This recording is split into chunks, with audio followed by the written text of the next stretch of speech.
आमचा एक व्हिडिओ एवढा ट्रोल झाला होता मध्ये, की पाणी सकाळी पिऊ नका मी सांगतो.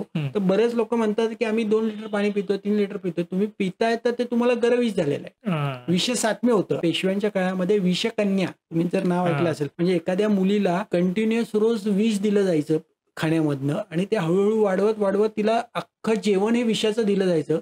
आणि जेव्हा युद्ध व्हायची पूर्वीच्याला, तिला त्या युद्धांमध्ये त्या राजांकडे त्या अप्सरेला पाठवलं जायचं. ती त्याच्याबरोबर ती मैथून केल्यानंतर त्या विषकन्येमुळे तो राजा तिथेच मरून जायचा. मग जसं पाणी पिणं आहे, तुम्ही जर रोज पिताय, एक प्रकारचं ते विष तुम्हाला सात्म्य झालेलं असतं.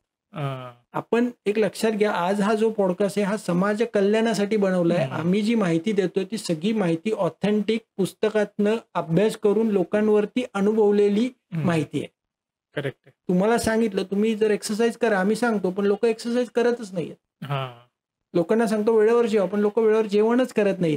जर तुम्ही ह्या छोट्याशा गोष्टी या पॉडकास्टच्या निमित्ताने पाळल्या आणि तुम्ही तुमचा अभ्यास करा, तुमच्या वहीत नोंदणी करा की मी आज वेळेवर जेवलो का, मी आज मला चिडचिड कशामुळे झाली, मग मी उद्यापासून ती चिडचिड न होण्यासाठी काय प्रयत्न करेल.